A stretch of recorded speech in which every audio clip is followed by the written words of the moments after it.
अभी इस मुद्दे पर आप हम पहुंचे हैं। समझदारी निश्चित है, समझदार निश्चित है, समझदारी का धारक वाहक निश्चित है, इसका समझदारी का प्रमाण निश्चित है।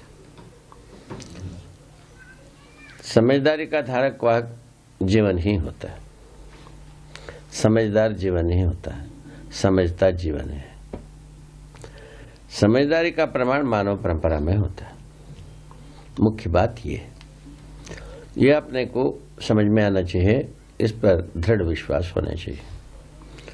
समझदारी का प्रमाण मानव परंपरा में ही होगा, और कोई परंपरा में, जीव परंपरा में, वनस्पति परंपरा में और किसी परंपरा में समझदारी का प्रमाण होगा नहीं।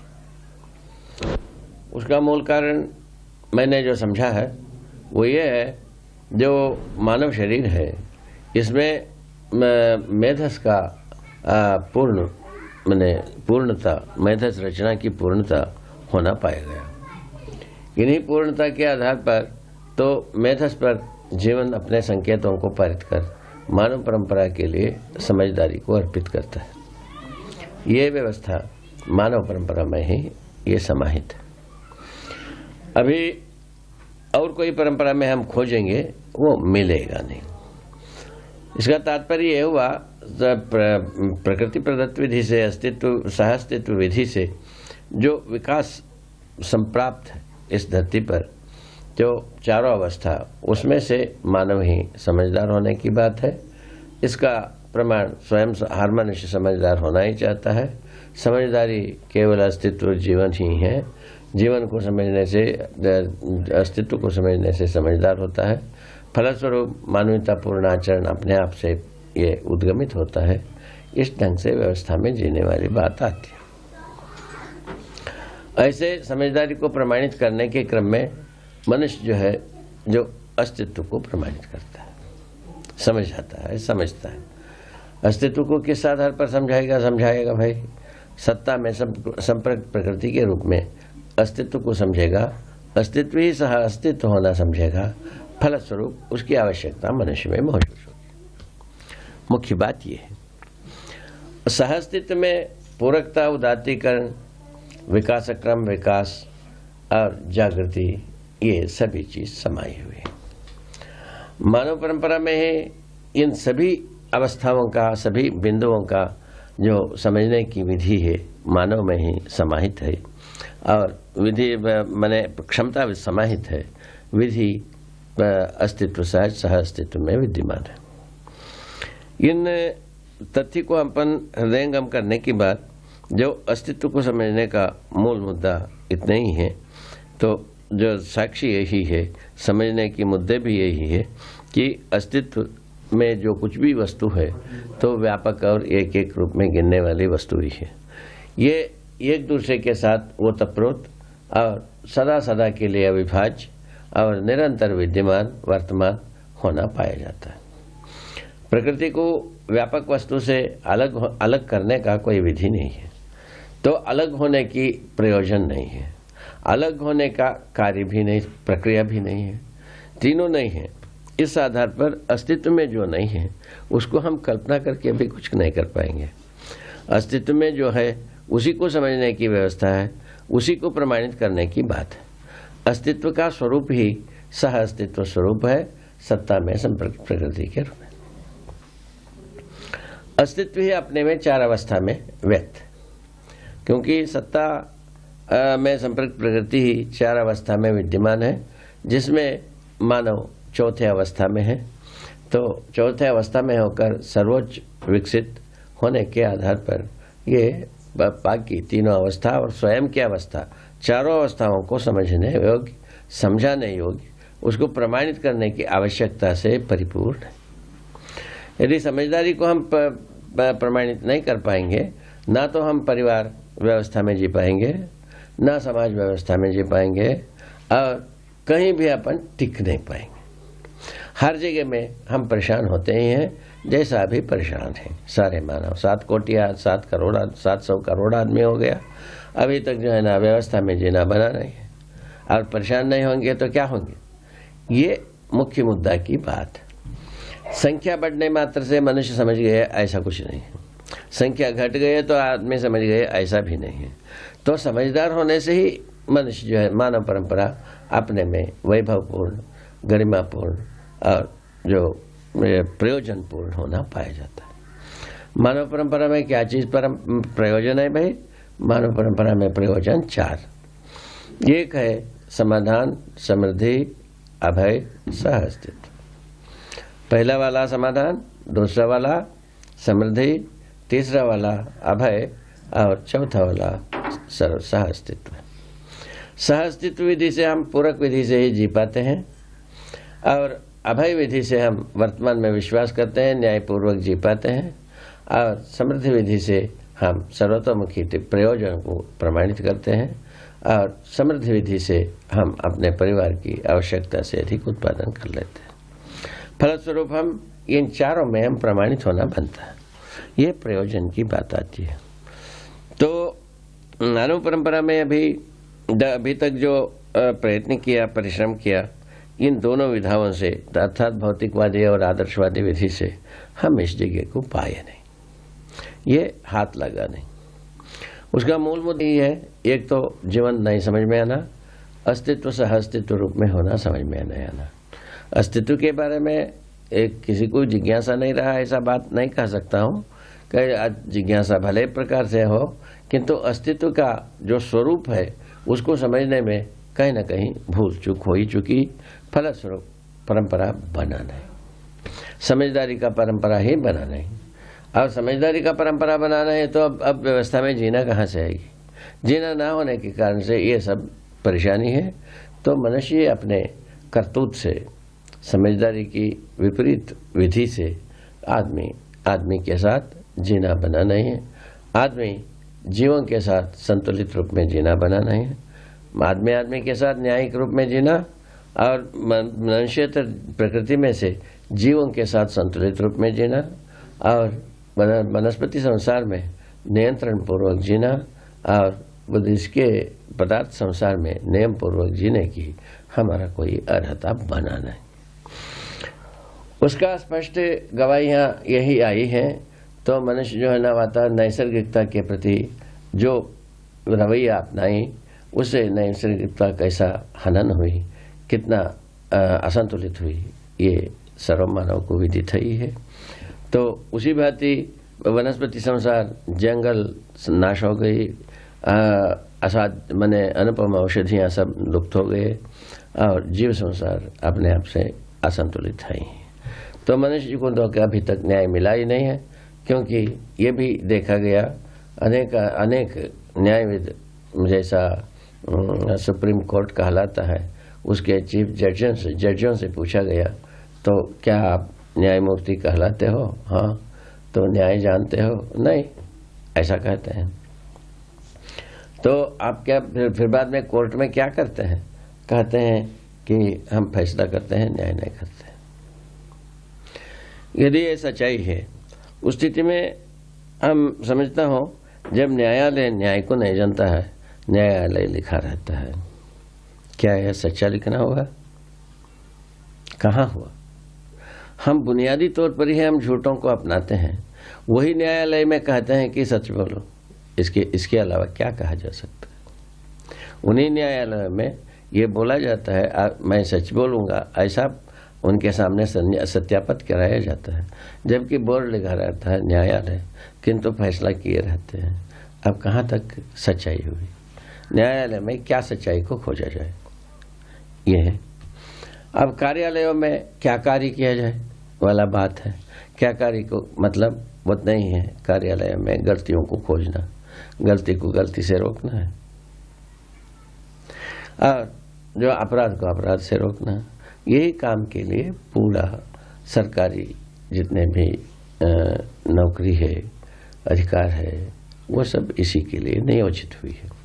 जो इस धरती की छाती पर जितने भी राष्ट्र है, सब राष्ट्र का रवैया इतना ही। तो इस विधि से मानव परंपरा कैसा न्याय पाने की विधि कहाँ से आएगी, उसको सोचने पर पता लगा मानव स्वयं में जागृत होने के आधार पर ही होगा। न्यायालयों में इनसे मिलेगा नहीं। मानव जागृत होने के लिए मूल वस्तु समझदारी है। यदि समझदारी पूरा होता है, हर मनुष्य को समझदारी यदि पहुंच पाता है, उस स्थिति में मानव परंपरा अपने में न्यायपूर्वक जी सकता है।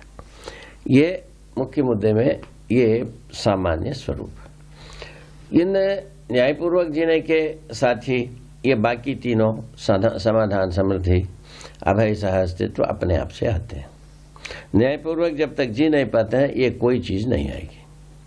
इससे पता लगता है मानवीयता का जो रीढ़ है, मानवीयता का मूल ध्रुव है, वो न्याय है। वो न्याय कहाँ प्रमाणित होता है? सर्वप्रथम एक समझदार मनुष्य कहाँ प्रमाणित करेगा? परिवार में करेगा। उसके बाद कहाँ करेगा? अपना गांव में करेगा। उसके बाद कहाँ करेगा? पूरा देश में करेगा। उसके बाद क्या करेगा? पूरा धरती में करेगा। इस ढंग से न्याय को प्रमाणित करने का विशालतम स्वरूप मानव के सम्मुख खड़ी है। उसको जितने जो उपयोग करें उतने ही वो खुश होता हुआ भी देखने में मिलता है। जैसा मैं जितने दूर दूर तक हम न्याय को निप पाता हूँ, उतने ही मैं खुश रहता हूँ, प्रसन्न रहता हूँ, समाधानित रहता हूँ। वर्तमान में हमारा विश्वास सदा सदा के लिए सुदृढ़ बनता जाता है और निरंतर हमारा प्रस्तुतियों में प्रखरता, निखार आती जाती है। मेरे जो व्यवहार में जो है सुदृढ़ता आती जाती है। तो ये सब चीजें हमारा अनायास ही उपलब्ध होने वाली वस्तुएं हुई, जिसके लिए पहले से ये बहुत पुण्य से मिलता है, उससे मिलता है कहते रहे। इसमें पुण्य गिरने की कोई मतलब नहीं है। पुण्य का मतलब यदि हमको समझ में आया वही है, ये समझदार हो जाना ही पुण्य है, और कोई पुण्य नहीं है, और कहीं कोई पुण्य का माने आसार भी नहीं है। यदि पुण्य का नाम यदि सार्थक होना है, मनुष्य अपने में समझदार होना ही है।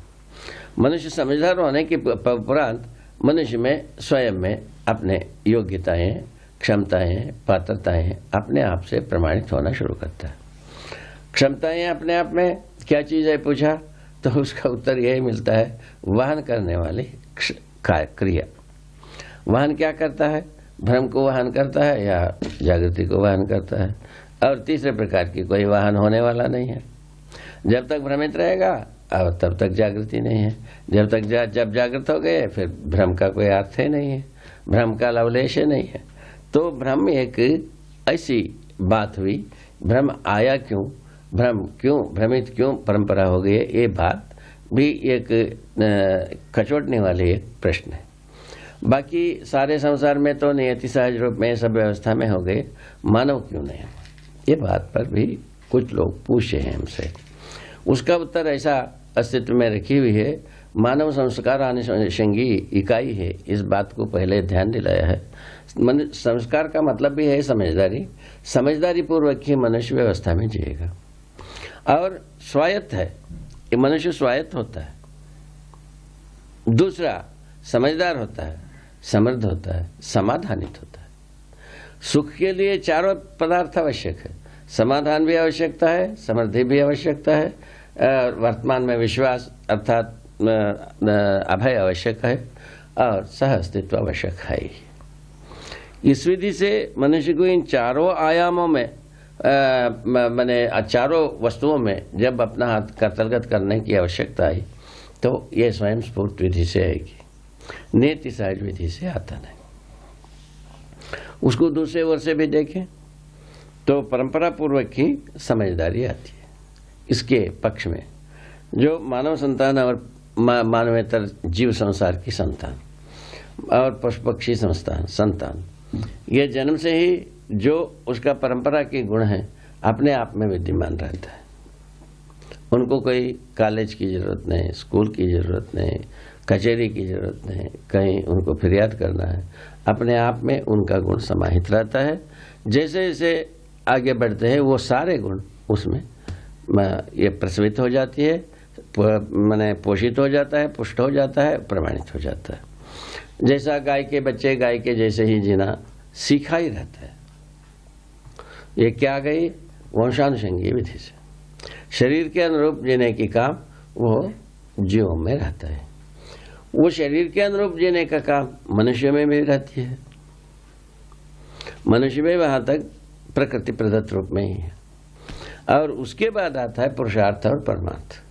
पुरुषार्थ परमार्थ के आधार पर मनुष्य समझदार होना बनता है। समझदार होने के आधार पर ही हम सारा भ्रम से मुक्त होते हैं। भ्रम से मुक्त होने का मतलब जीवों के सदृश जीने की कार्यकलाप, शास्त्र, व्यवस्था और अध्ययन, शिक्षा, इन सभी पचड़े से छूट पाते हैं। अभी तक कि हमको जो कुछ भी मिला है वो यही मिला है, पशुओं के सदृश जिया करो। उसका उदाहरण, उसका गवाही पहले से ही प्रस्तुत किया। तो लाभोन्माद, कामोन्माद, भोगोन्मादी प्रवृत्तियों के लिए शास्त्रों को पढ़ाए थे। इन शास्त्रों को पढ़ाने का मतलब भी ये होता है तो जीवों के सदृश जिया करो। तो जबकि मनुष्य जीव नहीं है, जीव से भिन्न है, जीव से भिन्न प्रकार की प्रवृत्ति वाला है, जीवों में मने बहुमुखी मने अभिव्यक्ति नहीं है, मनुष्य में बहुमुखी अभिव्यक्ति है। मनुष्य जो है ना समाधान चाहता है, गाय गोरू कोई भी समाधान चाहते नहीं है। और जो मनुष्य जो है ना समृद्धि चाहता है, मगर पशु पक्षी जो कोई समृद्धि कुछ नहीं चाहते हैं। और उसमें भी कोई तर्काता है, कोई चिड़े चुनगुन चींटी ये सब भी, ये भी तो संग्रह करते हैं। इस प्रकार की बात आती है। वो ये जो उपलब्धि के आधार पर संग्रह करते हैं, शोषण से वो संग्रह नहीं करते। उपलब्धि रहती है ला करके, उनका काम करने का आदत है, काम करने के आधार पर चींटी भी ला करके कुछ इकट्ठा किया रहता है, और मधुमक्खी भी किया रहता है, कुछ पक्षियों भी किए रहते हैं। किंतु हाथी कुछ भी संग्रह नहीं करता है, बाघ नहीं करता है, भालू नहीं करता है, ये कोई भी संग्रह करते नहीं है। ये तो आप देखते हैं।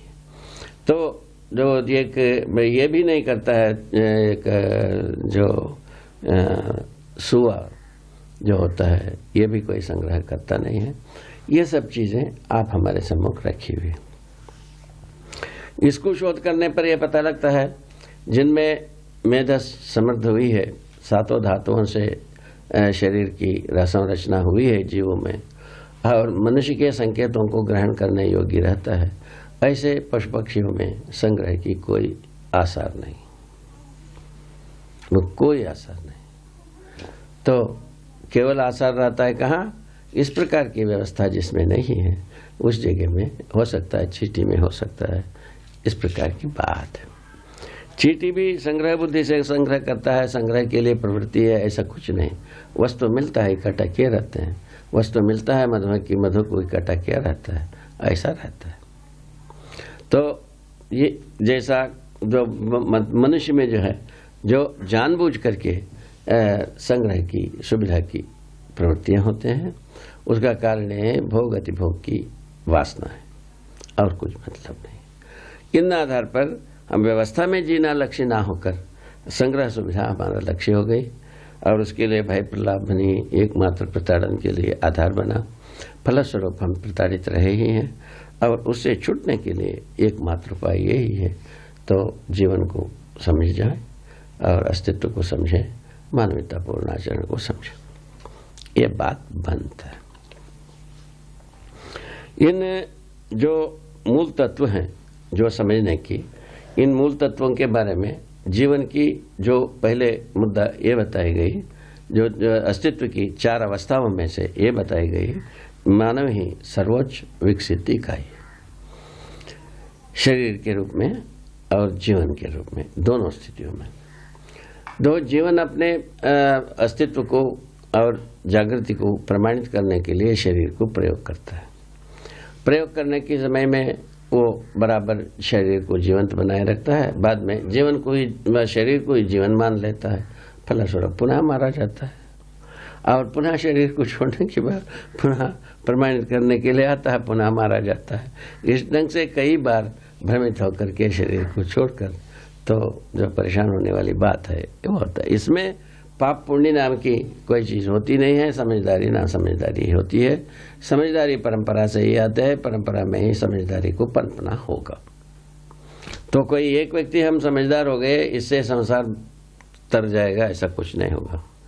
तो एक व्यक्ति समझदार होने मात्र से सब तरेगा, ये कल्पना ही हमको बहुत कुछ भयभीत कराया, निरीह बनाया, और जो कुछ भी बनाना था वो बना दिया। इससे छुटकारा पाना सभी चाहते भी हैं, यदि कोई कोई नहीं चाहते हैं, कल चाह जाएंगे। ये इससे छुटकारा पाना आवश्यक है। इस ढंग से हम समझदारी के पक्ष में सोचने के लिए बहुत सारा उपाय बनी हुई है। उसके बाद ये जैसा हम समझदार हो गए, अस्तित्व समझ में आ गए, दोनों समझ में आ गया, तो मानवीयतापूर्ण आचरण एक बहुत स्वाभाविक बात बनता है। मानवीयतापूर्ण आचरण क्या चीज़ होता है, ये भी एक पूछने की, समझने की बात बनता है। मानवीयतापूर्ण आचरण यही है जो स्वयं में हर मनुष्य अपने में स्वधन, स्वनारी, स्वपुरुष, दयापूर्ण कार्य व्यवहार के रूप में जी पाता है। ये समझदार मनुष्य होने के बाद स्वायत्त होता ही है आदमी। वो प्रमाणित करने जाता है तो परिवार स्वायत्तता होता है, जिसमें समाधान समृद्धि दोनों प्रमाणित होता ही है। हर मनुष्य किसी परिवार में ही प्रमाणित होना है, अकेले में कोई प्रमाणित होने का जगह नहीं है। और ढका मूंदा विधि से कोई प्रमाण होता नहीं है, होना ही नहीं है, कभी नहीं होना है। तो इस विधि से क्या हो गया, आदमी को प्रमाणित होने की आवश्यकता सदा सदा एक बचपन से, शिशुकाल से ही बनी हुई है। उस आवश्यकता को पूरा किया जाना आवश्यक। जैसा ही इन हमारा ये तीनों बात निभ पाता है, स्वधन, स्वनारी, स्वपुरुष, दयापूर्ण कार्य व्यवहार निभता है, उसी के साथ साथ हमारा तन मन धन रूपी अर्थ का सदुपयोग, सुरक्षा करना भी बनता है। और ये दोनों सत्ता है, उस स्थिति में संबंध, मूल्य, मूल्यांकन उभय तृप्ति वाला भी अपने आप से प्रमाणित होता है। ये इस ढंग से जो मूल्य, चरित्र, नैतिकता के रूप में संयुक्त रूप में मनुष्य का आचरण व्याख्यायित होता है। ठीक है, ये मानवीयतापूर्ण आचरण का मतलब ऐसा बनता है। तन मन धन रूपी अर्थ को हम सदुपयोग कर पाए, सुरक्षा कर पाए, उस स्थिति में नैतिकता कहलाया। हम आज किसको नैतिकता कहते हैं, आप ही सोच लो, आप ही मूल्यांकन करो। ठीक है, मूल्यांकन माने संबंध, मूल्य, संबंधों को पहचानने की विधि से ही मूल्यों को निर्वाह करने की प्रवृत्ति बनती है। जैसा कोई भी आदमी अपने पिता का संबंध को पहचान लेते हैं, माता का संबंध को पहचानते हैं, गुरु का पहचानते हैं, संबंध को पहचानने का फल ही है मूल्य अपने आप से बहने लगता है। मूल्यों का निर्वाह होना ही होना है। जहां संबंधों को पहचानते नहीं है, वहां कोई मूल्यों के बहाव होता नहीं। इसको अच्छे तरह से रेलवे डब्बे में देखा जा सकता है। रेल की डब्बे में कोई भी बैठा रहता है, एक अजनबी आदमी आता है, वो उनका अपने आप से हाथ पैर लंबा हो जाता है। इच्छा होती है यहाँ कोई बैठे ना करे। वही थोड़ा देर के बाद उनसे पहचाना हुआ कोई आदमी आ जाता है, अपने आप से उठ के खड़े हो जाता है और उनको बैठा देता है। वो खड़े ही रह जाता है। बाजे ये भी देखा गया है। ये सब चीज़ों को देखने पर पता लगता है संबंधों को पहचानना ही एक बहुत बड़ी भारी मूल्यवान काम है। संबंधों के बारे में अध्ययन जो होती है, ये पूरा का पूरा प्रयोजन के आधार पर होता है। जैसा माँ का संबंध पोषण रूपी प्रयोजन के आधार पर, पिता का संबंध संरक्षण रूपी प्रयोजन के आधार पर हम अध्ययन करते हैं।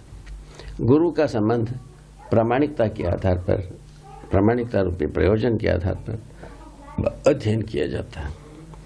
ये संबंध यदि सब पहचानने में आ जाए, उसके बाद मनुष्य गलती नहीं करता। संबंध जब तक पहचानने में नहीं आता है, तब तक गलती करना भावी है। गलती किए बिना रोका भी नहीं जा सकता। गलती करना ही करना है, चाहे कुछ भी हो। तो ये इतना बहुत ही धूप जैसा सत्य है, तो समझो या ना समझो वाला बात है। समझने पर गलती होना नहीं है, ना समझे गलती हुए बिना रहना नहीं है, इतनी ही बात है।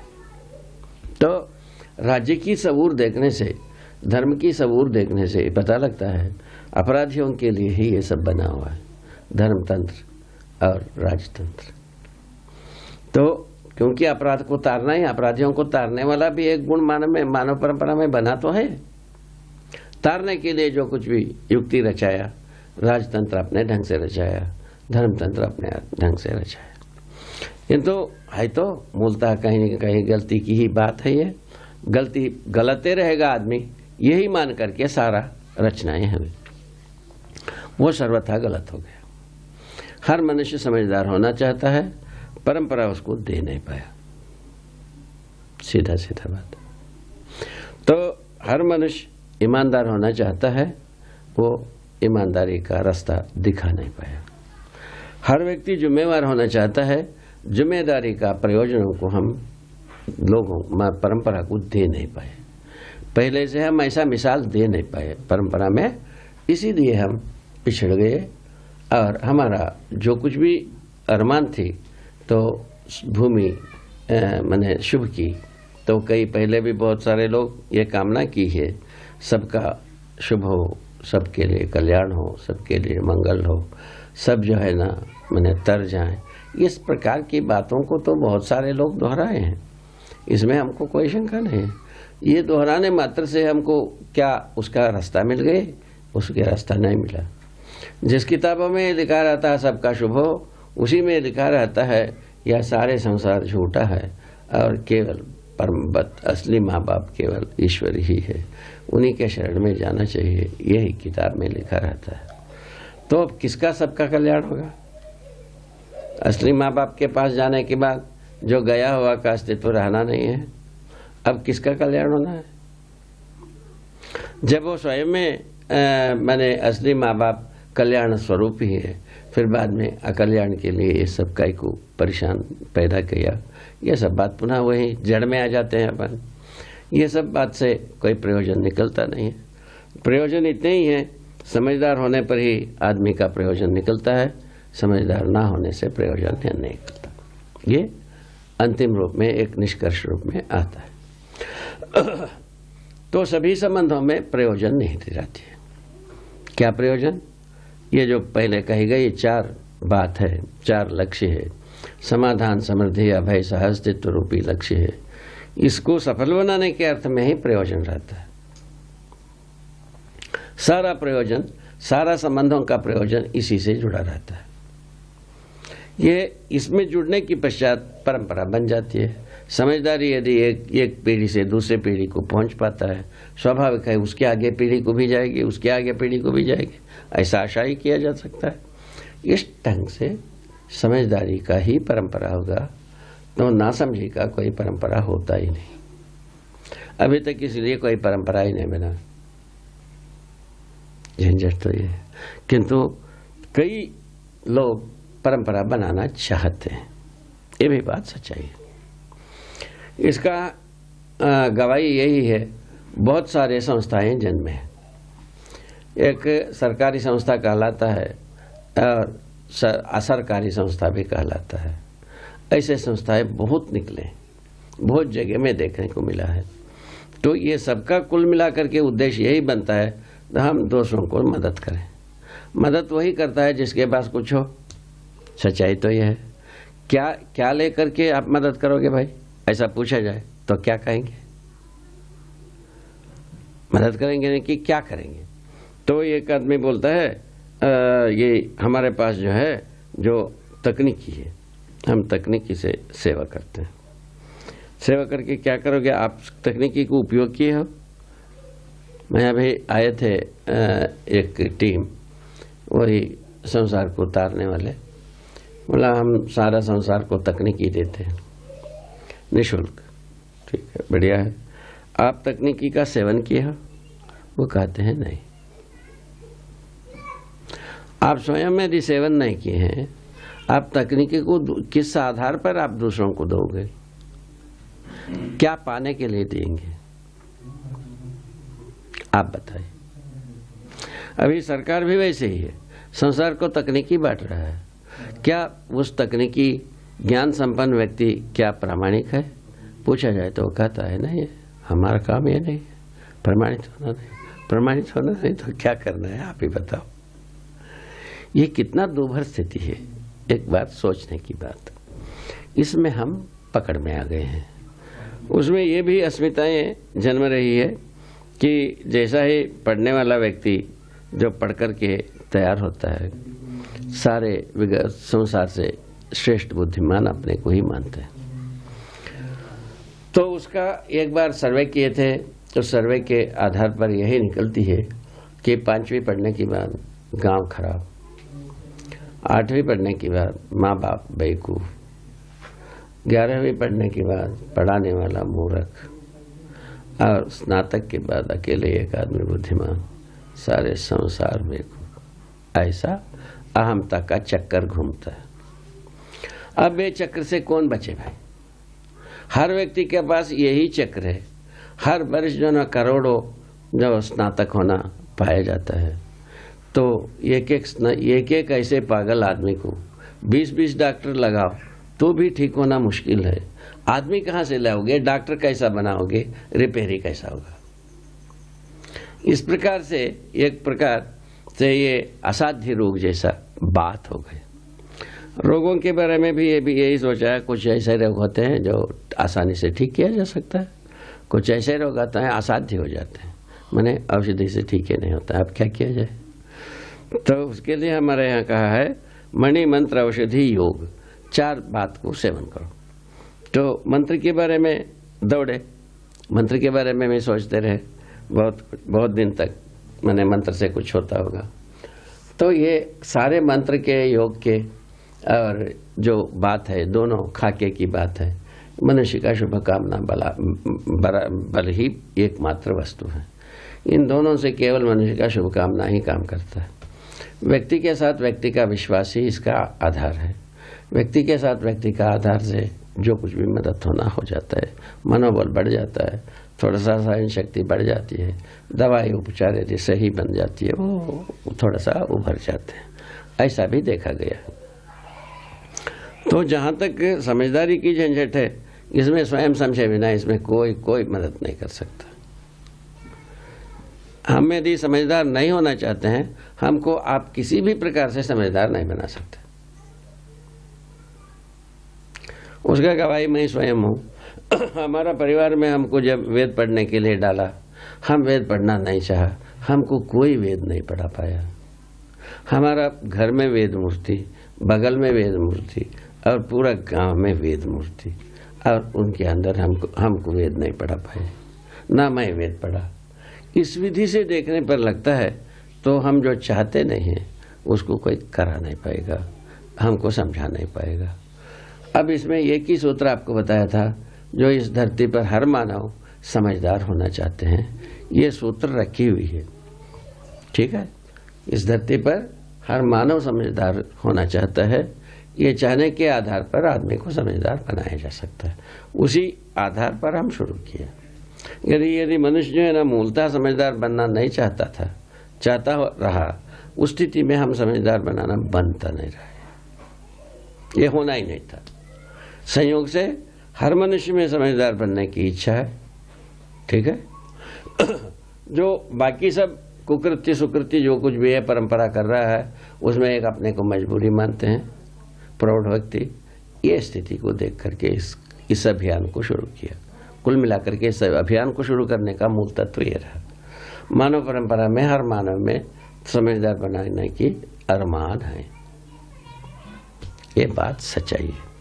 इस विधि से शुरुआत किए हैं। इस शुरुआत से मनुष्य को कहीं ना कहीं राहत मिलने की आसार भी है। तो कई लोग समझ चुके हैं, उनमें ये सब गुण पैदा भी होता है, जिसको हम मानवीयता पूर्ण गुण कह रहे हैं, मानवीयता पूर्ण आचरण कह रहे हैं, ये कई लोगों में जन्म चुका है। यहाँ तक हम आते हैं प्रमाणों के आधार पर बात शुरुआत।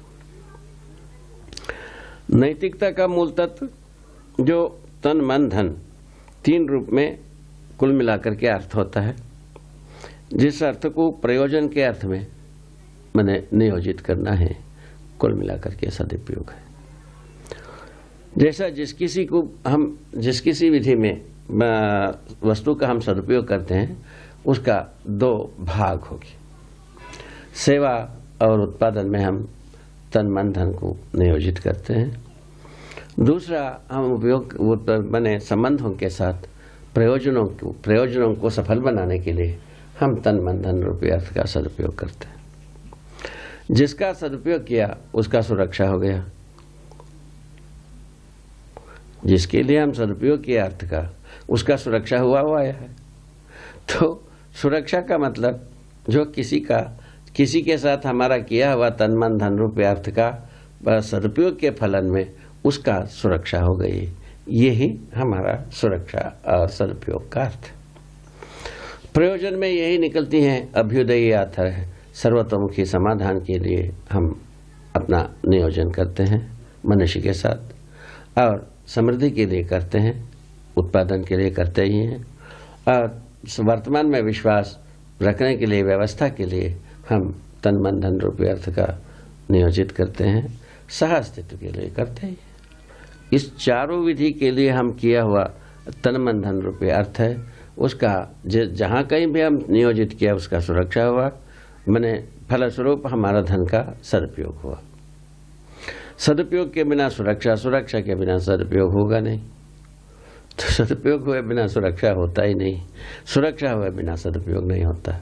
इस ढंग से सदुपयोग सुरक्षा से विदा हो नहीं सकती, सुरक्षा सदुपयोग से विदा नहीं कर सकती।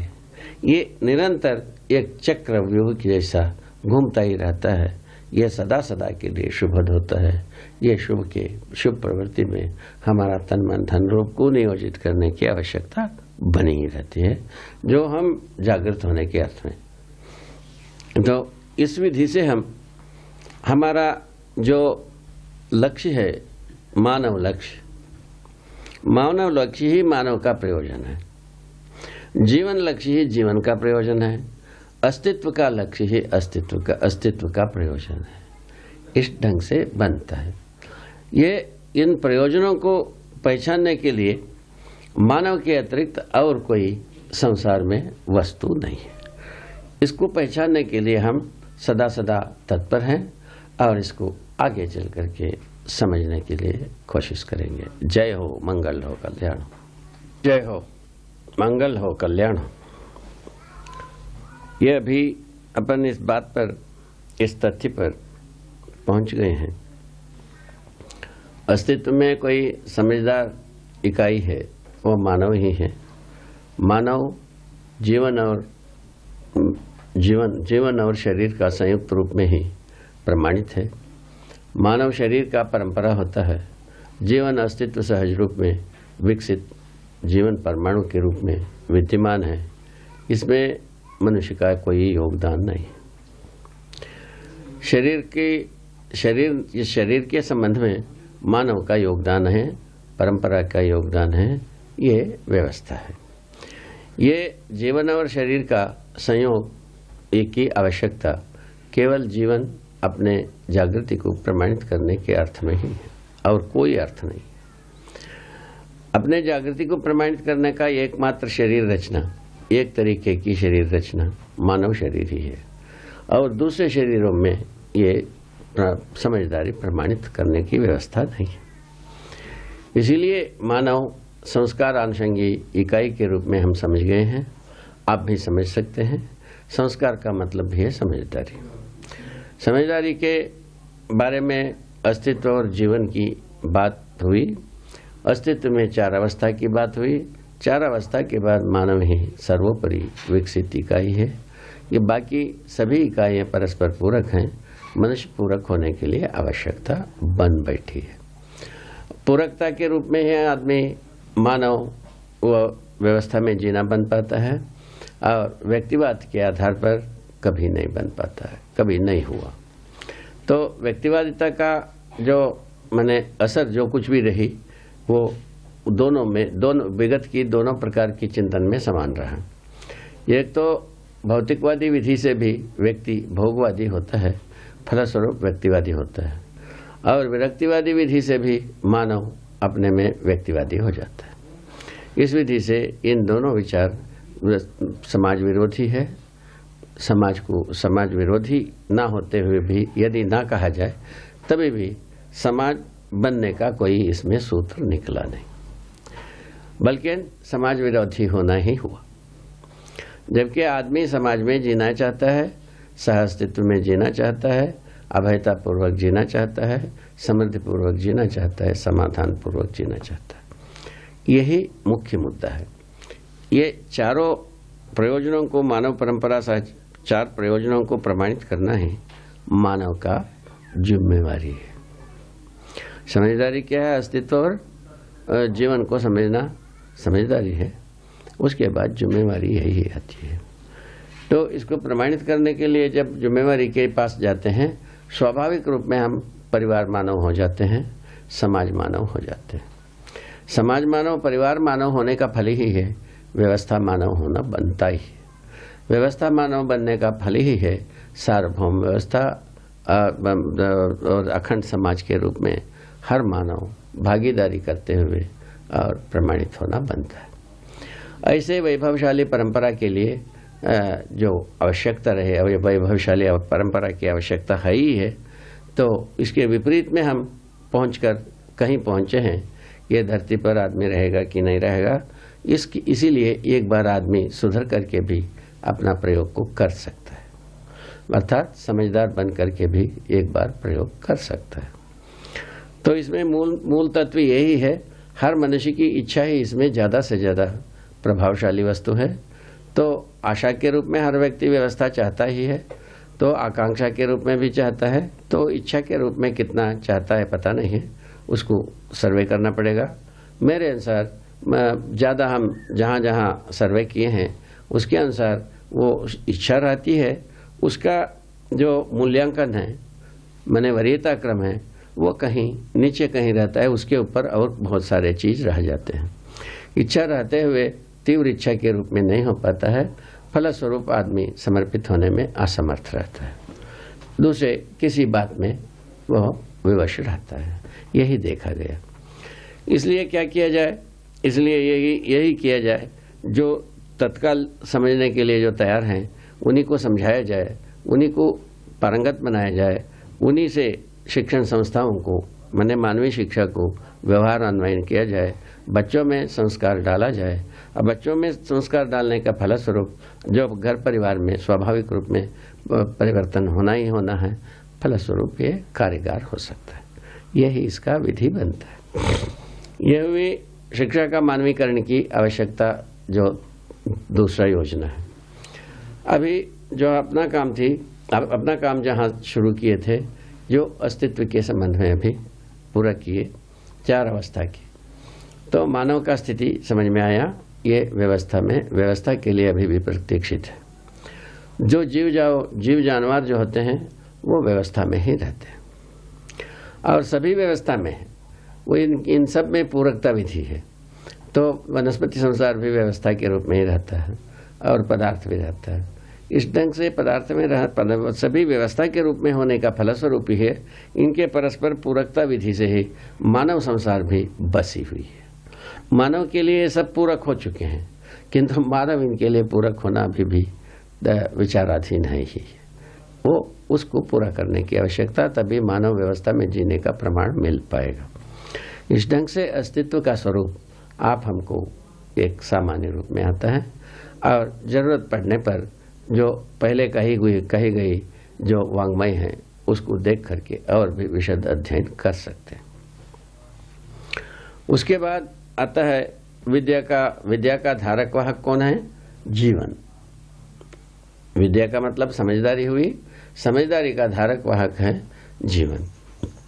विद्या का दृष्टा कौन है? जीवन। ठीक है। और जो विद्या को प्रमाणित करने वाला कौन है? मानव। मानव शरीर और जीवन के साथ होता है, उसी स्थिति में मानव परंपरा में प्रमाणित हो पाता है। समझने वाला और उसको वहन करने वाला जीवन ही होता है। ये बात को अच्छी तरह से देखी गई है। आप भी अपने में जांच सकते हैं, जांच करके अपने में विश्वास अर्जन कर सकते हैं। विश्वास अर्जन करने के बाद आपका प्रयोजन को आप स्वयं पहचान सकते हैं। इस ढंग से अस्तित्व में पूरा का पूरा व्यवस्था की आवश्यकता है। मानव ही व्यवस्था के लिए अपने आप में बनाया हुआ ताना बाना से परेशान हुआ है। वो मानव ही अपने ताना बाना से राहत पाने के लिए वो स्वयं सोचना ही पड़ेगा। इतनी ही बात। उसके बाद आता है जीवन। ठीक है। जीवन के बारे में पहले आपको ये एक सूचना दी थी कि जीवन के रूप में हर मनुष्य में जीवन समान रूप में विद्यमान है। जीवन किसी शरीर में जीवन बड़ा छोटा ज़्यादा कम ऐसा सारा द्वंद्व से मुक्त है। सभी की शरीर में, शरीर को चलाता हुआ, मानव शरीर को चलाता हुआ सभी जीवन एक ही प्रकार से है, एक ही प्रकार की बल शक्ति होते हैं और स्वरूप एक ही होती है और लक्ष्य एक ही होता है। जीवन का लक्ष्य होता है सुख, शांति, संतोष, आनंद। ये जीवन लक्ष्य। जीवन लक्ष्य सफल होता है, मानव लक्ष्य सफल होता है। मानव लक्ष्य सफल होता है, जीवन लक्ष्य सफल होता है। मानव लक्ष्य को मानव सफल करने के क्रम में जो माने विधि है, उसके बारे में थोड़ा दूर तक अपन पहुंचे हैं और भी आगे चल करके और दूर पहुंचेंगे, पास तक पहुंचेंगे। ठीक है। तो इस विधि से हम जो जीवन का लक्ष्य सुख, शांति, संतोष। सुख कैसा होता है भाई, पूछा तो समाधान बराबर सुख। जो जिन जिन विधाओं में हम समाधानित रहते हैं, वहाँ सब सुख का हम अनुभव करते हैं। जहाँ जहाँ हम समस्या से पीड़ित होते हैं, वो पीड़ा होता ही है। इसके लिए कोई तो सामने रखी हुई बात है। इस ढंग से समाधान के फलस्वरूप हम सुखी होने की बात समझ में आता है। उसके बाद परिवार में हम जीते हैं, प्रमाणित होने की स्थिति में हम शांति का अनुभव करते हैं। व्यवस्था में जीने के अर्थ में हम संतोष का अनुभव करते हैं। तो हम अपने समझदारी को प्रमाणित करने के अर्थ में हम आनंद का अनुभव करते हैं। इस ढंग की आदमी का स्थिति है। यदि हम प्रमाणित हो पाते हैं, स्वाभाविक है परंपरा हमें ये समझदारी बहती रहेगी और इसका कहीं भी रुकने वाली बनता नहीं। इस क्रम में हम सुख, शांति, संतोष, आनंद को अनुभव करने के लिए योग्य हैं। जीवन ये हमको समझ में आता है, जीवन रूप में जीवन के लिए ही समझ में आता है। जीवन शक्तियाँ अक्षय है, इसके बारे में आप पहले एक बार ध्यान दिलाए थे। हम जितने भी कल्पना करता हूँ और वो उससे ज़्यादा कल्पना के लिए, और जो विचार करता हूँ उससे ज़्यादा विचार के लिए, और उससे ज़्यादा इच्छा के लिए, उससे ज़्यादा संकल्प के लिए, उससे ज़्यादा प्रामाणिकता के लिए हमारे पास शक्तियाँ सदा तत्पर रहता है।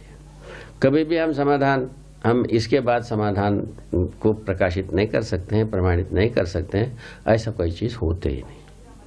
इसलिए मनुष्य के जीवन शक्तियाँ अक्षय है, ये बात प्रमाणित होता है। इसी विधि से वो ये भी तृप्ति स्थिति में बल होता है। स्थिति में बल, गति में शक्ति। गति में होने वाला एक दूसरे के साथ आता है, ये स्थिति में रहने वाला स्वयं को अनुभव होता है। तो हम जितने भी आस्वादन किया, ये इससे क्या तृप्त हुए कि नहीं, ये हमको पता लगता है। जितने भी हम तुलन किया, उससे हमको तृप्ति मिला कि नहीं। जितने भी हम साक्षात्कार किया, बोध किया, अनुभव किया, इससे तृप्ति मिला कि नहीं, इस बारे में हम निरंतर परीक्षण करते रहते हैं।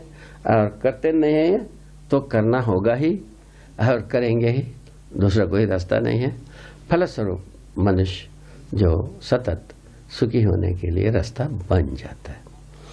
तो इन पांचों अवस्थाओं में तृप्ति ही कुल मिलाकर के सुख, शांति, संतोष, आनंद की ख्याति पाता है। इन्हीं पांचों अवस्थाओं में मनुष्य की समझदारी प्रमाणित होता है, इन्हीं पांचों अवस्थाओं में प्रमाणित हो जाता है। इस ढंग से मनुष्य का वैभव स्वयं में राज्य के रूप में प्रतिष्ठित होता है। राज्य का मतलब होता है राजयतेति सा राज्य है। वैभवित होना ही राज्य है। कौन वैभवित हो भाई? मनुष्य के पहले सारे बात वैभवित है ही है, तो मनुष्य वैभवित होना ही, मानवीयता से परिपूर्ण होकर वैभवित होना ही राज्य का मतलब बनता है। उसका सारांश यही बनता है, व्यवस्था में जीना ही राज्य है, स्वराज्य है। स्वराज्य कब हुआ? स्वयं प्रेरित होकर के व्यवस्था में जिए। व्यवस्था में जीना राज्य है, स्वयं प्रेरित होकर के जीना स्वराज्य है। इस प्रकार से इसका परिभाषा बनता है। और इसका जो व्याख्या बनता है, मानवीयतापूर्ण आचरण का ही व्याख्या बनता है। संबंधों में कैसा अपने आचरण को सार्थक बनाएगा, और जो परिवार में कैसा बनाएगा, और समाज में कैसा बनाएगा और व्यवस्था में कैसा अपने जो जितने भी बने जागृति है, संबंध है, उसको कैसा सार्थक बनाएगा, यही मुख्य मुद्दा है। संबंध और मूल्यों को सार्थक बनाना ही मानव का वैभव है। इस जगह में हम आते हैं। संबंध और मूल्यों को सार्थक बनाने क्रम में ही हम वर्तमान में विश्वास कर पाते हैं। संबंधों को हम पहचानते नहीं हैं तो हम वर्तमान में जी नहीं पाते। कोई नहीं जिएगा, ये एक भी आदमी जिएगा नहीं। वर्तमान में जीता नहीं है, विगत में जाता है, विगत वर्तमान होता नहीं है। भविष्य को सोचता है, भविष्य वर्तमान होता नहीं है। इस ढंग से वो बेकार हो जाता है आदमी। मनुष्य का कहीं भी ठोर नहीं मिलती है, जड़ मूड नहीं मिलता है, फलस्वरूप भटकता रहता है। यह मुख्य मुद्दे की बात है। इससे भटकना कोई आदमी चाहता नहीं है। परंपरा में दिशा निर्देशित करने की व्यवस्था नहीं है। अब आदमी क्या करे? इस आधार पर आदमी की पुण्य से ही सभी मनुष्य, माने गरीब हो, अमीर हो, माने बुद्धिमान हो, पंडित हो, और जो बलवान हो, बलहीन हो, और धनवान हो, धनहीन हो, हर व्यक्ति समझदार बन सकता है और अपने में आश्वस्त हो सकता है, वर्तमान में जी सकता है, व्यवस्था में जी सकता है, समर्थ हो सकता है, संतुष्ट हो सकता है।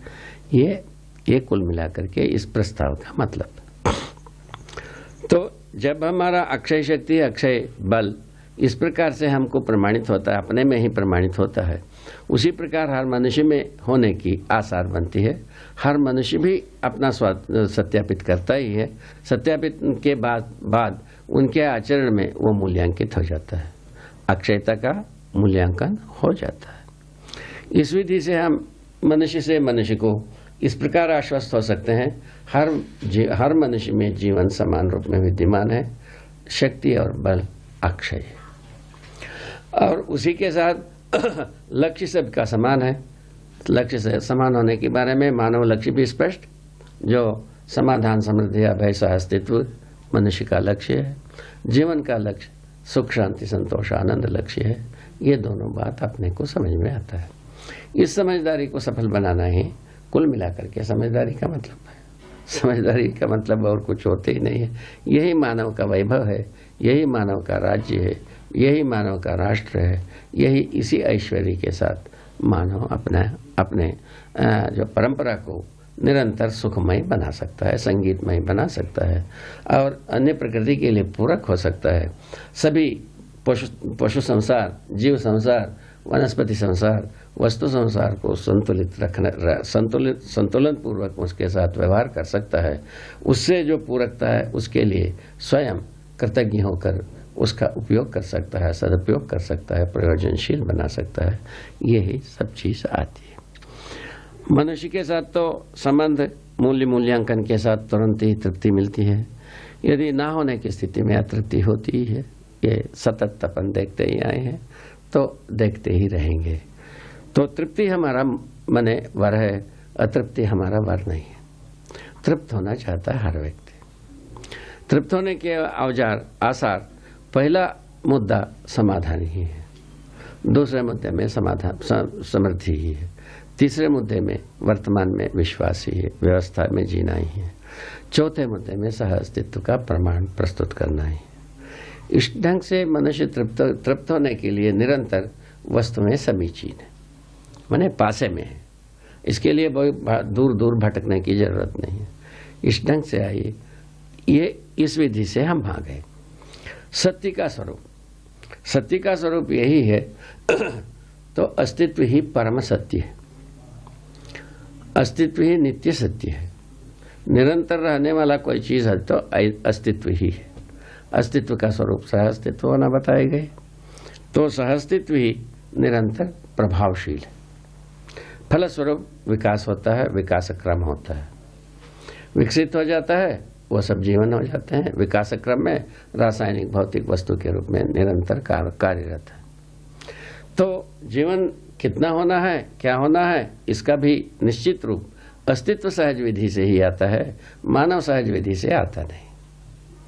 कितना जीवन होना है इस अस्तित्व में, यह बात अस्तित्व सहज है, यह मानव सहज नहीं है। मानव को कोई प्लानिंग बनाना नहीं है, तो पंचवर्षीय योजना बनाने की जरूरत नहीं है। यह स्वयं में अस्तित्व स्वयं अपने विधि से ही ये चारों अवस्थाओं को प्रकाशित कर चुकी है। इसमें मनुष्य बहुत योगदान दिया है, ऐसा कोई चीज नहीं है। मनुष्य के योगदान के बिना ही चारों अवस्था जब प्रकाशित है, मनुष्य अपने स्वयं स्फूर्त विधि से जो करना है वो उतना करना ही कुल मिलाकर के व्यवस्था में जीने का आसार है। मनुष्य जो स्वयं स्फूर्त विधि से करना चाहिए वो अभी तक रुका ही है। वो रुके रहने से मानव व्यवस्था के सीढ़ी में आया नहीं है, स्वयं को अन्य प्रकृति के साथ पूरक होना प्रमाणित कर नहीं पाया, और बल्कि इसका उल्टा शोषण के रूप में ही आज कटघरे में खड़ा हो गया। शोषण पूर्वक मनुष्य सुखी होने की कैसा कामना किया, यह सोचने की बात है। वो आज की स्थिति में शोषण पूर्वक ही सुखी होने के लिए सभी देश सोचता है, सभी धर्म सोचता है, और सभी माने समुदाय सोचता है, सभी परिवार सोचता है। अधिकांश परिवार तो सोचता ही है। इस ढंग की काम है। जहाँ तक राज्य और समुदाय की बात है, शोषण पूर्वक ही सुखी हो सकते हैं, यही अंतिम बात है। तो विज्ञान भी इसके समर्थक है। संघर्ष पूर्वक ही मनुष्य अपने अस्तित्व को बनाए रखना होगा। उनका अस्तित्व के मतलब है संघर्ष करें, अपने जात अपने एक समूह को सब बलवान बनाए, खूब खावे पीवे, बाकी को सबको मारे पीटे खावे समाप्त करें, यही बात आती है। तो जिसका लाठी उसका भैंस वाला बात, उसी का नाम संघर्ष। संघर्ष करने के लिए अभी संघर्ष करना है, विकास मानते हैं। विकसित देश उन्हीं को मानते हैं जो ज़्यादा सामरिक शक्ति से संपन्न है, ज़्यादा शोषण कर पाते हैं, ज़्यादा व्यापार बुद्धि को प्रयोग कर पाते हैं, इनको विकसित देश कहते हैं। अब आज के नग्न चित्र यही है। तो जबकि विकसित देश वही है जो जागृत हो गया है, व्यवस्था में जीता है, समाधानित है, समृद्ध है, मैंने वर्तमान में विश्वास करता है, व्यवस्था में जीता है, सह अस्तित्व को निरंतर प्रमाणित करता है। ये विकसित देश के रूप में, विकसित परिवार के रूप में, विकसित समुदाय के रूप में हम पहचान सकते हैं।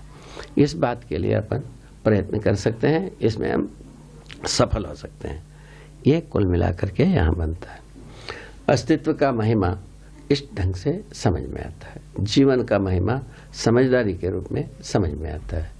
ठीक है, अस्तित्व का संपूर्ण महिमा क्या है, समझदारी के रूप में समझ में आता है। ठीक है ना। इसके बाद आता है जीवन को समझने की विधि क्या है। वो एक अच्छा मुद्दा है। जीवन ही जीवन को समझता है। जीवन ही जीवन को समझने वाला तरीका, अस्तित्व को जीवन समझने की तरीका, इन दोनों में अलग अलग काम है। तो जहाँ तक रासायनिक भौतिक वस्तुएं हैं, इसको हम प्रयोग पूर्वक उपयोगिता के आधार पर इन सबको पहचान लेते हैं। उपयोगिता को हम कहाँ पहचानते हैं? सामान्य आकांक्षा महत्वाकांक्षा संबंधी वस्तुओं के रूप में पहचानते हैं। वो है सामान्य आकांक्षा संबंधी वस्तुएं आहार, आवास, अलंकार संबंधी वस्तु उपकरण है। इस स्वरूप में जितने भी जड़ संसार है, माने रासायनिक भौतिक संसार है, इसको पहचानने के लिए दौड़ते हैं। उसमें अधिकांश भाग को समझ गए हैं, पहचान लिए हैं, उसको उपयोग भी कर लिया है। और दूसरा भाग है महत्वाकांक्षा संबंधी वस्तु, जिसमें दूर श्रवण, दूरगमन, दूरदर्शन संबंधी वस्तुएं उपकरण होते हैं, उसको भी आदमी पहचान लिया है। पहचान करके ये महत्वाकांक्षा सामान्य आकांक्षा संबंधी वस्तुओं को उत्पादन करना भी बन गई है। इसको सर्वसुलभ करने का प्रयत्न भी है व्यापार विधि से। अभी तक व्यापार विधि से हम सर्वसुलभ करने की कोशिश करते हैं। इसमें लाभ की प्रतीक्षा रहता ही है हर उत्पादन में। इस ढंग से हम सामान्य आकांक्षा महत्वाकांक्षा रूपी आवश्यकताओं के आधार पर हम वस्तुओं को निर्धारित करते हैं। इसके लिए उपयोगी, इसके लिए उपयोगी, ये उसके लिए उपयोगी, इस ढंग से निर्धारण करते हैं। ये निर्धारण करने की शक्ति हमारा ही वो जो विश्लेषणात्मक शक्ति है, इससे ये संपादित हो जाता है। आवश्यकताएं हमारे जो कुछ भी है, हमारा जितने गति आहार शरीर पोषण संरक्षण, ठीक है, और दूर श्रवण, दूरगमन, दूरदर्शन, समाज गति के रूप में हमारा आवश्यकताएं सर्जित होते हैं। इसके आधार पर वस्तु को निर्माण करने के लिए, वस्तु को उत्पादन करने के लिए हमारे में निश्चित सीमाएं बन जाते हैं। फलस्वरूप हम उत्पादन करते हैं, फलस्वरूप समृद्धि का अनुभव करते हैं। ये यहाँ तक की एक स्थिति बनती है। फलस्वरूप हम जहाँ जैसा ही हम समृद्धि का अनुभव करना शुरू किया, स्वाभाविक बात है हम व्यवस्था में जीना शुरू करते हैं।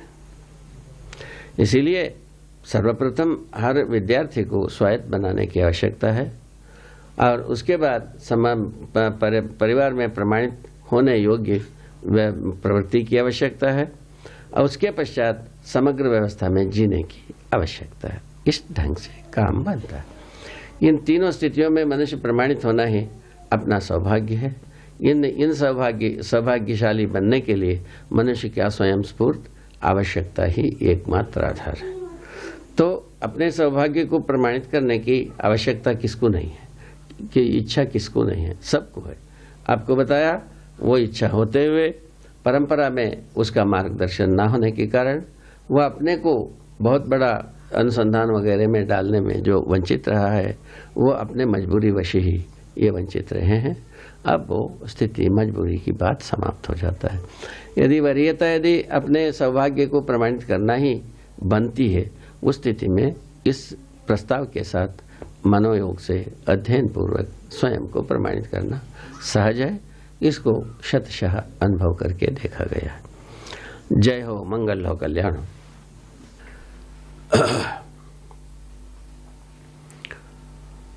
अभी तक यह अपन समझने की कोशिश किए,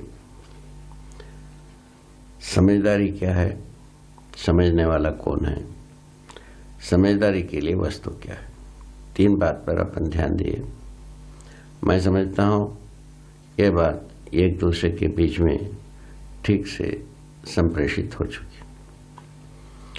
समझने वाला वस्तु जीवन ही है, ये बात स्मरण दिलाया था। ये बात, इस तथ्य को हर व्यक्ति अपने में ही जांचना होगा। समझने के लिए वस्तु अस्तित्व ही है, जीवन ही है और मानवतापूर्ण आचरण ही है। ये बात समझने के लिए वस्तु के रूप में, बिंदु के रूप में बताया। इसका जो और विस्तार किए तब पता चला अस्तित्व को समझना है, अस्तित्व में विकास को समझना है और जीवन को समझना है, जीवन जागृति को समझना है, रासायनिक भौतिक रचना विरचनाओं को समझना है। ये समझने की पूरा विस्तार इतना ही है। रासायनिक भौतिक रचना विरचनाएं प्राणाम पदार्थावस्था और प्राणावस्था के रूप में अस्तित्व में विद्यमान है। इनका रचना विरचना सबको विदित है। झाड़ पौधे जैसा जो योग संयोग, मिट्टी, पानी, हवा, ये सब पाकर जब झाड़ बनते हैं, कुछ काल के पश्चात वो झाड़ अपने आप से सूख करके पुनः मिट्टी बन जाते हैं। तो इसी प्रकार लोहा पत्थर है, वो भी कुछ काल के पश्चात थोड़ा सा परिवर्तित होकर दूसरे वस्तु बन जाता है और वो भी मिट्टी हो जाता है। इसी प्रकार ये सभी वस्तुएं किसी एक स्वरूप में होकर और दूसरे स्वरूप में परिवर्तित होकर वो बदलते रहते हैं। इसी का नाम है ये एक परिवर्तनशीलता। ये परिवर्तन भौतिक रासायनिक संसार में निरंतर अबाध गति में चलने वाली एक प्रक्रिया है। इसी रासायनिक वस्तु, भौतिक वस्तु के रूप में ही मनुष्य शरीर भी होती है। मनुष्य शरीर, जीव शरीर भी भौतिक रासायनिक द्रव्य ही है।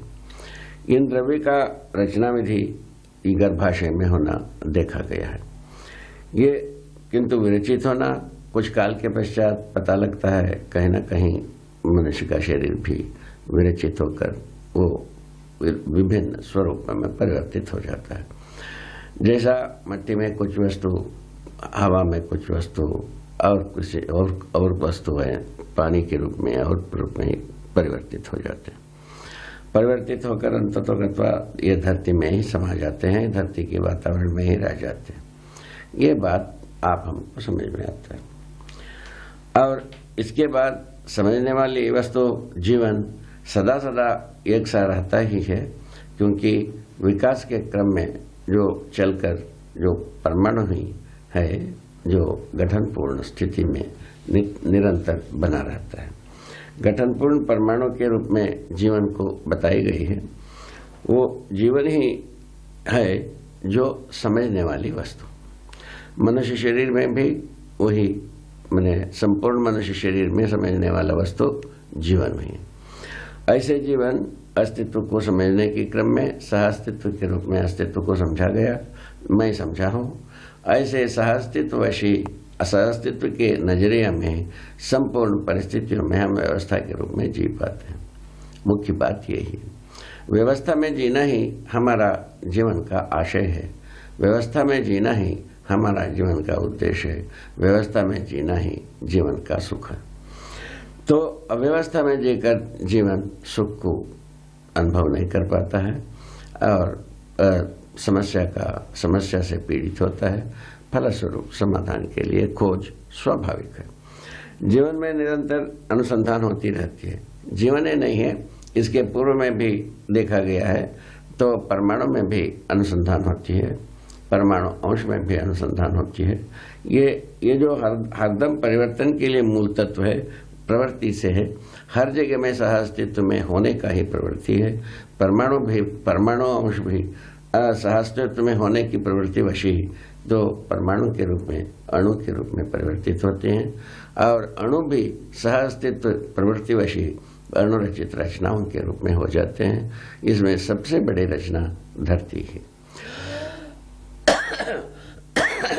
इस प्रकार के अनंत ग्रहगोल इस अस्तित्व में होने की बात आदमी को समझ में आती है, आदमी जात को समझ में आती है। ये कुल मिलाकर के सहअस्तित्व का ही अभिव्यक्ति है। सहअस्तित्व मूलतः तो व्यापक वस्तु में समाहित संपूर्ण एक एक के रूप में गिनने वाली प्रकृति ही, यही संपूर्ण वस्तु का स्वरूप है। जो एक एक के रूप में जो कुछ भी गिनने में आता है उसमें विविधता का मूल तत्व है। मूल रूप में परमाणु में निहित अपरमाणु अंशों का ही संख्या भेद है। इन संख्या भेद से ही मूल में वस्तु की विविधता का आधार है और स्थापना है। इन विविध वस्तुओं का स्थापना और आधार के आधार पर इसमें रचित रचनाओं का भी विविधता होना पाया जाता है। जैसा वनस्पतियों में अनेक प्रजातियों का वो मैंने रचनाएं देखने को मिला,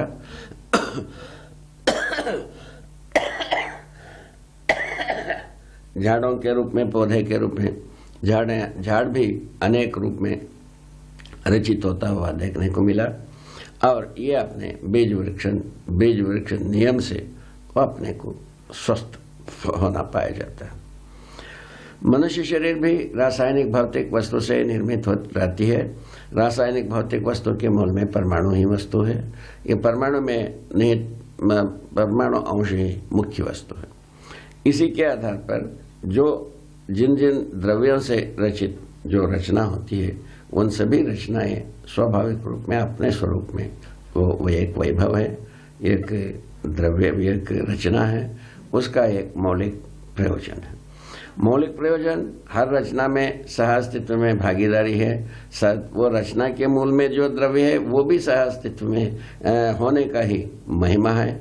इन महिमा के आधार पर जो संपूर्ण अस्तित्व अपने में विद्यमान है, वैभवित है, प्रकाशित है, प्रमाणित है, ये समझ में आती है। इन अस्तित्व में ही हम मानव एक भाग है, एक वस्तु है। सह अस्तित्व में मानव अविभाज्य है। सह अस्तित्व को छोड़कर मानव कहीं भाग नहीं सकता। भागने के लिए जितने भी कोशिश किया उतनी ही परेशानी होना स्वाभाविक रहा। इसको भुगत चुका है मानव जाति शायद, तो यदि भुगतना कम है तो आगे भुगत लेंगे। यदि भुगत चुके हैं, यदि परिवर्तन चाहते हैं तो परिवर्तन के लिए तैयार हो जाएंगे। ये स्वाभाविक रूप में होने वाली प्रक्रिया है। इसमें किसी के ऊपर कोई चीज़ लादने की बात नहीं होती है, कोई चीज़ उपदेश देने की बात नहीं होती है। हर व्यक्ति अपने में समाधान चाहता है, उसके लिए शोध करना हर व्यक्ति का काम है। हर व्यक्ति व्यवस्था में जीना चाहता है, इसके लिए हर व्यक्ति शोध करने के लिए अधिकारी है।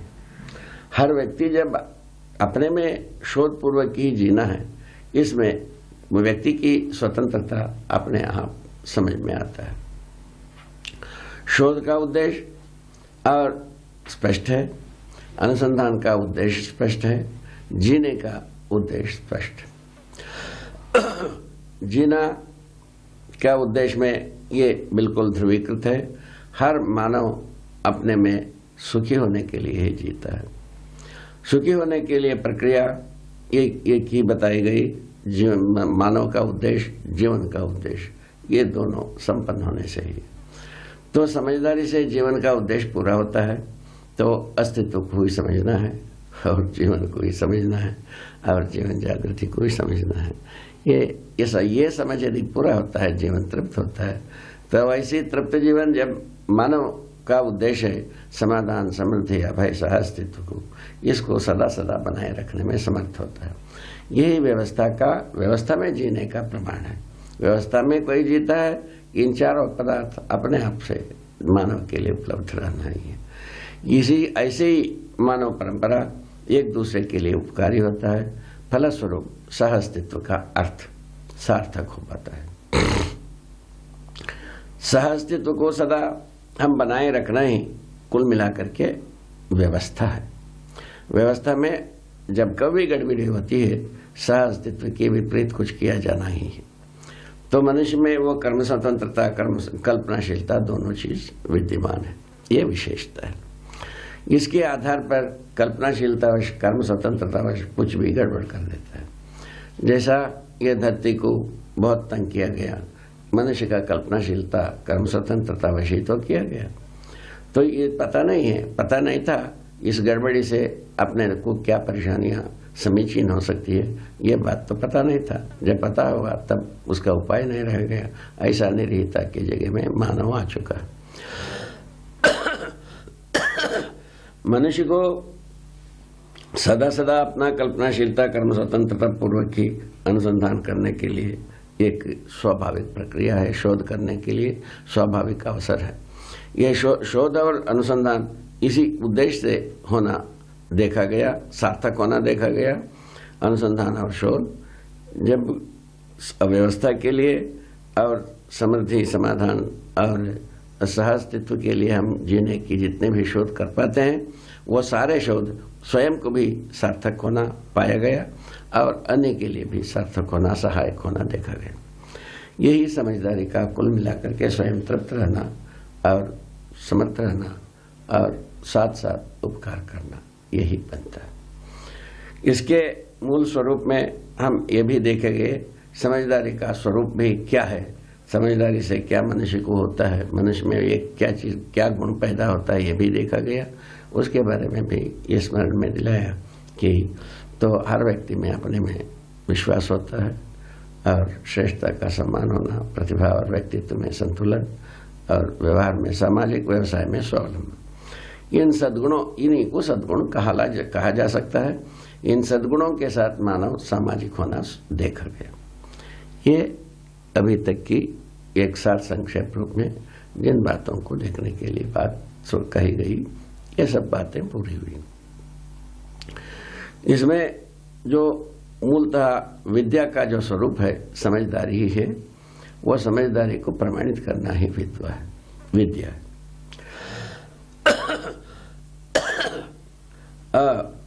विद्वता जो कुछ भी होता है, जो माने अस्तित्व सहज ही है और विद्वान मानव ही होता है। मानव परंपरा में ही विद्वता का प्रमाण हो पाता है और जीव परंपरा में, वनस्पति परंपरा में, जो वस्तु परंपरा में विद्वता की बात नहीं होती है, उनमें भी शोध वाला बात देखा गया है। क्योंकि सहअस्तित्व की प्रवृत्ति स्वयं में एक शोध विषय ही है। हर एक का ये अपने में शोध कर्म में ही जुटा हुआ है। उसमें इतने ही देखा गया। अभी 4 बात मनुष्य में समझाई गई। जानना, मानना, पहचानना, निर्वाह करना, 4 बात बताई गई, जिसमें से पहचानना, निर्वाह करना हर वस्तु में निहित है। हर वस्तु एक दूसरे वस्तु को पहचानता है, तभी निर्वाह कर रहा है। एक परमाणु अंश भी एक दूसरे परमाणु अंश को पहचानता है, फलस्वरूप वो व्यवस्था में जी पाता है, एक दूसरे के साथ जी पाते हैं, रह पाते हैं और कार्य कर पाते हैं, व्यवस्था में प्रकाशित हो पाते हैं। इसी प्रकार एक अणु से लेकर बड़े बड़े ग्रहगोल, अभी धरती है, धरती भी दूसरे धरती को पहचानता है, फलस्वरूप निश्चित अच्छे दूरी में कार्य करता है, फलस्वरूप ये सब व्यवस्था में होता हुआ आप हमको नजर आता है। इस ढंग से सभी पदार्थावस्था भी, प्राणावस्था भी, जीवावस्था भी एक दूसरे को पहचानते हैं, निर्वाह करते हैं। इस बात का प्रमाण प्राकृतिक रूप में ही स्पष्ट हो जाता है। मनुष्य भी एक दूसरे को पहचानने और निर्वाह करने में तृप्त नहीं हुआ, तो इसमें शंका कुशंकाएं पैदा हुई और दो चीज इनके साथ जुड़ती है, वो है जानना मानना। जानने मानने की क्रिया के साथ ही मानव अपने को पहचानने निर्वाह करने में आश्वस्त होता है। जानने मानने की स्थली में प्रयोजनों को, सार्थकता को ही जानना मानना होता है। प्रयोजनों को जानने मानने की स्थिति में ही मानव सामाजिक हो पाता है। प्रयोजनों को जानता नहीं है, मानता नहीं है, तब तक सामाजिक होता नहीं है, सह अस्तित्व प्रमाणित होना ही नहीं है। मनुष्य में एक बहुत बड़ी भारी गरीबी का कारण ये भी है, यही साधन है। जानने मानने के अवसर रहते हुए नहीं जानना, नहीं मानना की स्थिति में कंगाल हो जाता है और स्वयं दरिद्र रहता है तो दूसरों को दरिद्र बनाता ही है। मानव अपने दरिद्रतावश ही धरती को दरिद्र बनाया है, इतना हम जानते हैं, इसमें दो राय नहीं है। मनुष्य यदि कंगाल नहीं होता, धरती को बर्बाद करने के लिए तो प्रयत्न नहीं करता। ये बहुत सुस्पष्ट है। इस तकलीफ सारा मानव किया तो इन्हें गिने लोग ही इस प्रकार के कृत्य किया, भोगने वाला पूरा 700 करोड़ आदमी की स्थिति में आ चुकी है। ये बात को अपने को ध्यान में लाने की आवश्यकता है। मैं समझता हूँ ये जो जानने मानने वाला जो भाग है, इसको मैंने प्रखर बनाया जाए। हर व्यक्ति में प्रखरता की संभावना है, हर व्यक्ति में इसकी प्रखरता की आवश्यकता है, ये समीचीन है। ये पहले बात हो गई। इस प्रकार से मूलतः विद्या का स्वरूप समझदारी है, समझदारी को प्रमाणित करना ही है और इसको परंपरा के रूप में प्रमाणित करना है। ये विद्या का मतलब है।